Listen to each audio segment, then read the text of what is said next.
Greetings, YouTube. The Doctor is in. Dr. Urius Papers here, coming at you with another commentary on Dungeons & Dragons. Don't forget to hit that subscribe button. If you like this video, hit the like button. And if you have any questions or comments, please leave a question or comment. All right, today we're talking about another spell in our installment of the Doctor spell Prognosis. Again, I understand this is a spell, but it is the next one in our list that we're doing by level and alphabetical order, and it is the Cantrip Mold Earth. So it is usable by druids, sorcerers, and wizards, not warlocks, not artificers, not bards, not clerics. So about half. It is a cantrip. It takes one action, has a range of 30 feet, which is an okay range. It does affect a 5-foot cube, which is about the most that we see any cantrip affecting. It only has one component, somatic. It's instantaneous. It's not an attack spell.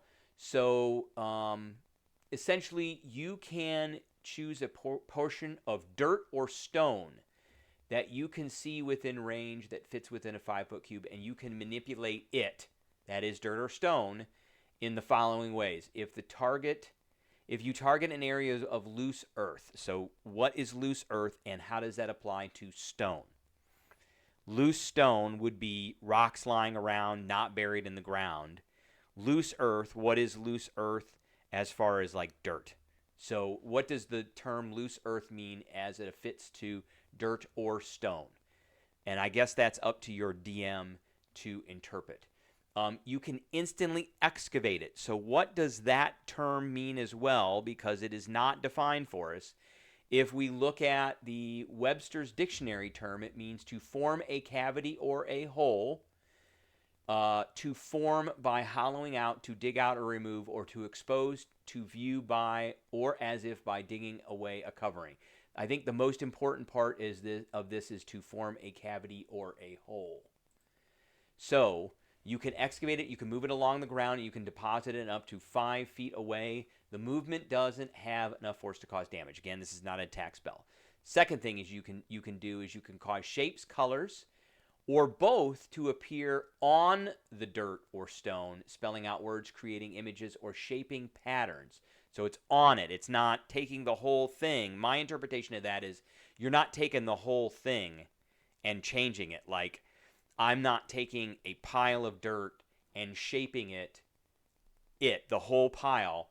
I'm causing shapes, colors, or both to appear on it, not the whole thing. And lastly, if the dirt or stone you target is on the ground, you cause it to become difficult terrain. Alternatively, you can cause the ground to become normal terrain if it is already difficult terrain. This lasts for an hour. So each one of these lasts for an hour.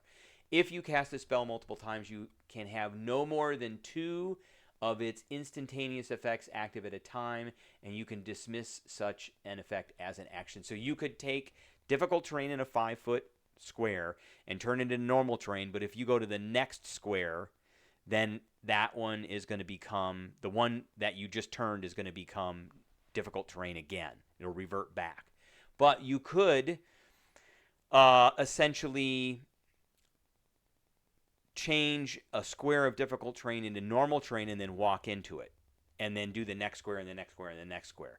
So, you can change difficult terrain into normal terrain 1 square at a time. You could change normal terrain and difficult terrain, and you 1 square at a time is not as useful as you would think. It is a little control-y. It can be used to control a little bit movement of enemies and things in combat. So it has a little bit of use. I don't think it's like a massive impact.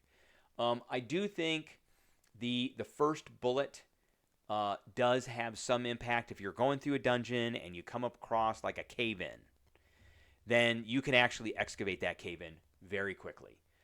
You could move the dirt. You could excavate it. That is, move a hole. Create a hole, move it out of the way, and you could keep moving it out of the way, because it's all loose, and you could keep moving it. So you could get through a cave-in very fast. So Dungeon Masters, beware. If you put cave-ins in your dungeons or your adventures, and you've got a druid, sorcerer, or wizard who has this spell, that problem is now solved. It is over with. Mold Earth can take care of that. All right, that is what I have for you today. I hope everybody appreciates it, and I will catch everybody later.